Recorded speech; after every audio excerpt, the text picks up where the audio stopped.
Good afternoon and welcome to the third installment of our video series on everything you wanted to know about severe weather. Just for a brief recap, the first video was the government organizations and what they did to get your severe weather information, watch warnings, and forecast out to you. Last week we looked at the different types of thunderstorms and how we used radar to see what was going on in those thunderstorms. And today's video is on the severe parameters and tools used to forecast severe weather. But before we get into that, I would just like to ask you again, if you're seeing this on our YouTube page, to please give us a like and a subscription. It really helps us out. And if you really wanted to help us out, you could go to our webpage at www.nmscas.org and become a Patreon subscriber. We have 3 different levels of support, and we really would appreciate that. All right, so without further ado, let's get started. The first thing we look at is your low pressure systems. You have to have a low pressure system to have storms, and they're broken down into 3 different categories: positive tilt, negative tilt, and a neutral tilt.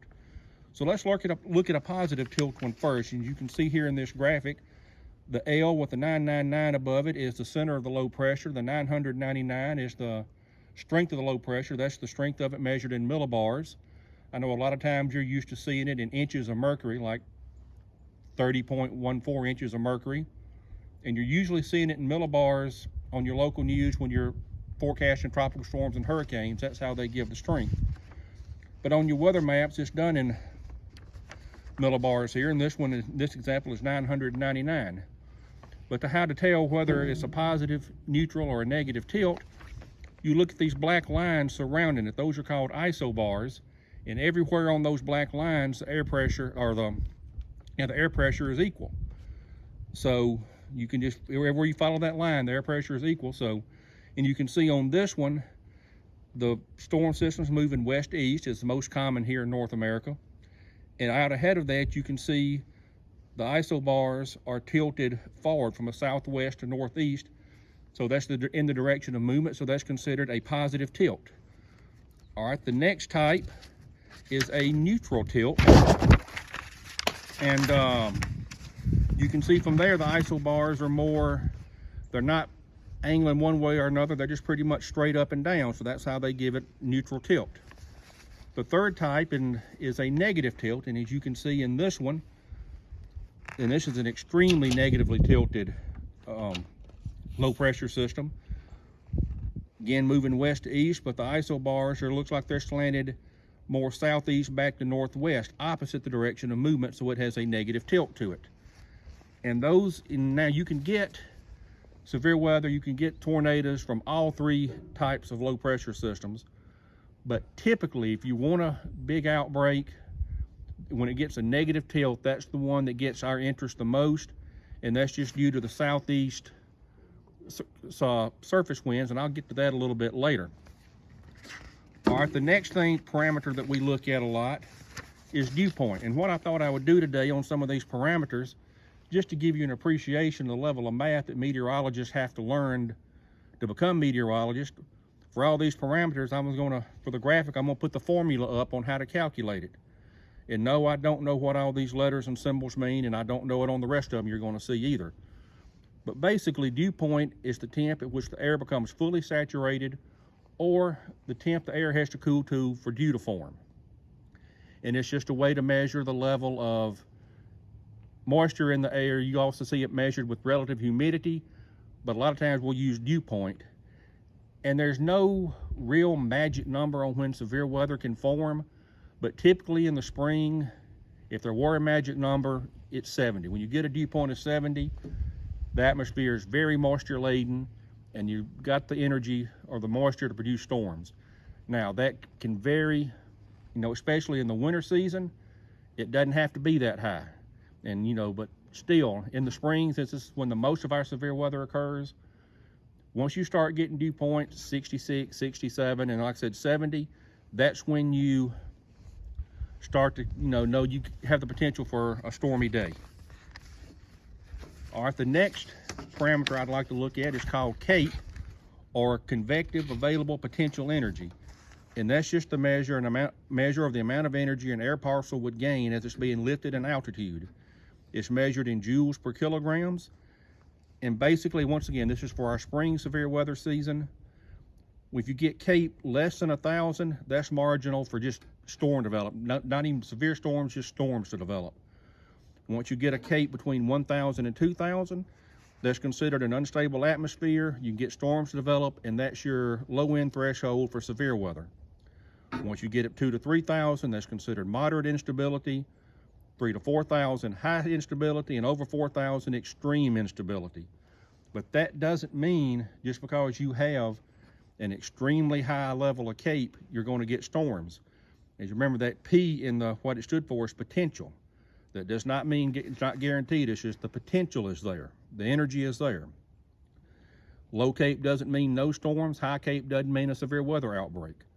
There'll be days this summer when it's just unbearably hot and humid. You'll have CAPE 3,000 to 4,000, but you're not going to have a storm anywhere nearby due to other parameters. But it's just one tool we can look at to say, hey, there's a lot of potential energy in the atmosphere if we can get something to tap into it. All right, the next thing I'd like to look at is wind shear. No real formula with that, but wind shear is just the change in wind speed with altitude, or as you go up in elevation. And this just a rough little graphic I made out, an example. It's not anything real, but it's showing there's two different types of shear that's measured. There's speed shear, which is the change in wind speed in elevation, and directional shear, which is the change in wind direction in altitude. And so you can see in my graphic here in this example, this would be with a negatively tilted low. You've got your surface winds coming in out of the southeast at 20 miles an hour. But then as you go up in altitude, by 10,000 feet, it's 40 miles an hour. 25,000 feet, it's up to 85 miles an hour. So you can see the wind speed is changing, increasing as you're going up in altitude. And then it's also an example of directional shear. Because at the surface here, you have the winds out of the southeast. By the time you go up to 10,000 feet, it's out of the southwest. And then by the time you're up 30,000 feet, it's out of the northwest. And the way that is represented on the information meteorologists look at is called a hodograph. And as you can see, here's just a rough example of one based on this shear. It's not accurate, it's not drawn to scale, but it just shows you it's a graphical representation of the direction and speed of the winds as they're changing going up through altitude and direction. And when you get one shaped, what they call a large looping hodograph, that's an indication you've got a lot of wind shear and you've got it in such a manner that is conducive to producing tornadoes. I said not guaranteed. Other factors come into play. The most important will be the last factor I talk about, but it's just one indication, hey, could be something going on today. All right, the next parameter I would like to talk about is lapse rate. And lapse rate is simply a change in temperature with height. Your normal, typical, standard day lapse rate is a 3.5 degree drop in elevation for every 1,000 feet you gain in altitude. But being, meteorology, they measure it in degrees Celsius per kilometer. And lapse rate are measured in specific altitude ranges. Just gives you an idea of what they got, the specific ranges they like to look at. They'll look at it from the surface up to 3 kilometers, which is basically 5,000 feet, from 3 kilometers to 6 kilometers, which is 5,000 to 20,000 feet. And then they also are measured in millibars because as you go up in altitude, your air pressure decreases. So from typically 850 millibars to 500 millibars, which is normally, some variation, 5,000 to 18,000 feet. And then 700 millibars to 500 millibars is 10,000 to 18,000 feet. Now, the reason lapse rate is important is that gives you an idea of how unstable things are. Warm air likes to rise. So if you've got very warm air at the surface and it cools off very quickly, then you've got a steep lapse rate that gives more instability to the atmosphere and also is an indication of potentially large hail if you've got a really cold upper level atmosphere that the storm's moving through. And I said, so if in these specific ranges, if you ever hear referred to a steep lapse rate, that's one where you're getting 7, 8, 9 degrees temperature decrease per kilometer. All right, the next one, a crucial one, is the storm relative helicity. And basically that's just a measure of potential for a updraft to rotate.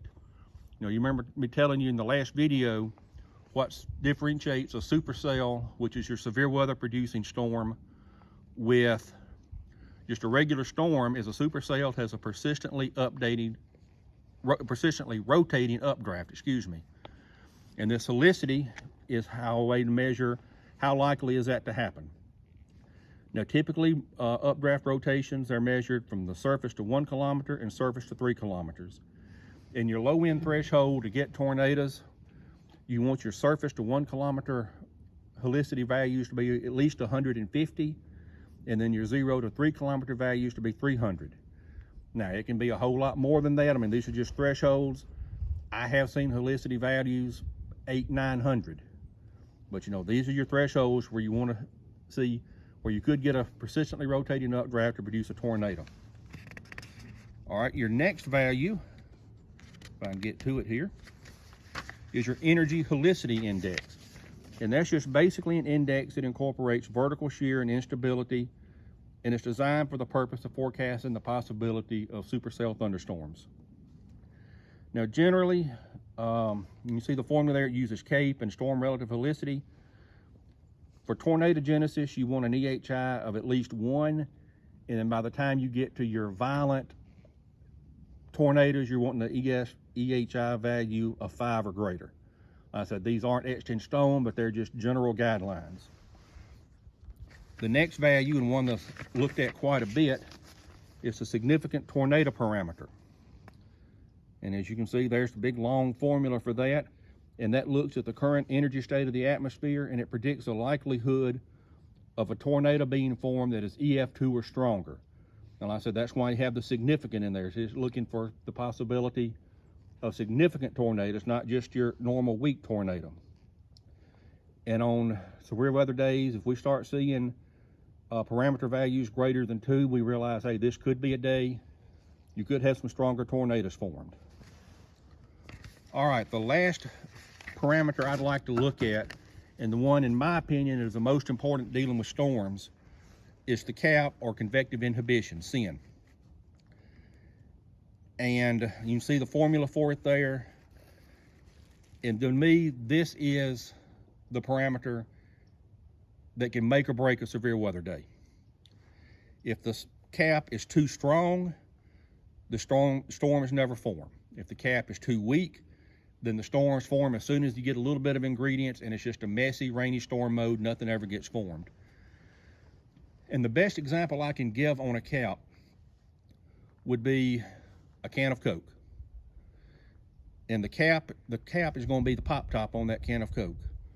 So if you get ready, you wake up one April morning and you get a can of Coke and you start shaking it, but if you pop the top, the cap's already broken.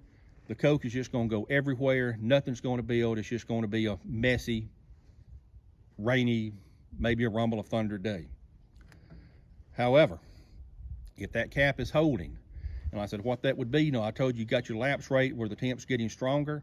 Well, the cap's going to be a layer of warm air in the mid-levels of the atmosphere.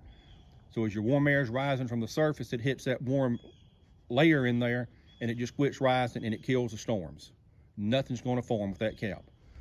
But let's say you wake up this same April morning, sun shining, puffy little clouds there, but they forecasted severe weather. Well, that cap is holding in the morning. So imagine as soon as the sun comes up about 6 a.m., you start shaking that can of Coke, but you hadn't popped the top.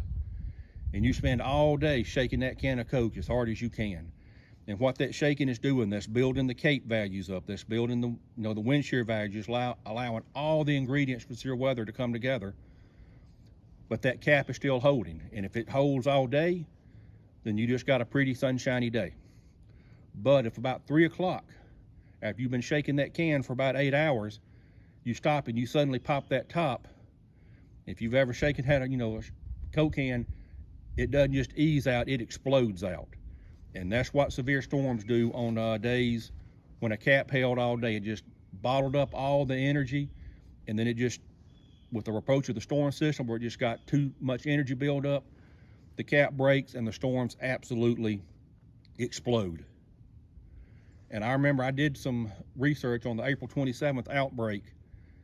You know, we had the early morning level of storms, but then a cap came in, capped off the atmosphere, wouldn't let anything develop. Sun came out, all the energy built back up. And then when it broke mid-afternoon, we went from an absolutely clean radar to storms on the ground in around an hour, sometimes about 50 minutes. Now that's an extreme case, doesn't always happen that quickly, but that just gives you an idea. If you've got all the energy built up and then it breaks all of a sudden, that's what you can get. So that's why I cringe when I hear people saying, oh, we're supposed to have bad weather today, but the sun's shining. Well, that's actually, the sunshine is the worst thing you can have as far as severe weather, because that's just adding fuel to the fire, especially when you got a cap holding everything down. All right, so I wanted to look at where all these are graphed, and there's websites out there, like one I use a lot is called Pivotal Weather, and you can go to a forecast sounding, and here's where all that stuff is developed. Now, like I said, you can see there's all the parameters that you can look at. I just picked a few, but you can see in the upper left-hand corner, there's your CAPE values. There in the white beside it is your convective inhibition or your cap values. And once you start getting over 100, you know, that's starting to be a pretty strong cap. They're going to have to work to overcome it. If you go over to the right side here, there's your EHI, your Energy Helicity Index. As you can see on this day, they're between 3 and 4. So more than enough energy in the atmosphere to produce tornadoes. Maybe not any violent ones, but tornadoes nonetheless. To right of that is your storm relative helicity. And if you remember, your surface to 1 kilometer, you just needed 150, and then your surface to 300. Well, as you can see that on this day, values far exceed that. And then over there to the right in your orange are your wind shear values for your specific altitude levels.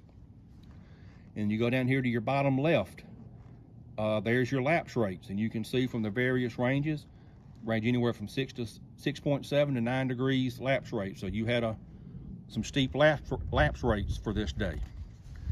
But let me show you this lastly. This is a forecast discussion from the Storm Prediction Center from the April 27th outbreak. And it's just how they incorporate those parameters in their discussion as far as what's going to happen.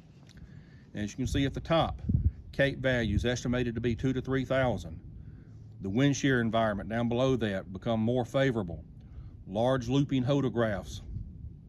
And then the 0 to 3 storm relative felicities in the 450 to 600 range. Very favorable for tornadic supercells. So I said, that's just how they use these key parameters I picked out. Like I said, they use a lot more, but these are the key ones that they use to say, hey, this could be a bad day. So like if you're ever on the Storm Prediction Center website reading their forecast discussions, you know, here's the terminology they use. So now you're a little bit more knowledgeable on what they mean, where they get it, and so forth. All right, well, that about wraps it up for today. I hope you learned something with these about these parameters, and join us next week in the video series. We'll jump to why spotters and chasers are important. You know, there's some people that think we don't need to be out there doing what we're doing. We're more of a danger than anything else, but I'm going to respectfully disagree with that, and I'm going to go over next week on my reasons for why we are still crucial. So I hope you'll come in and join us then.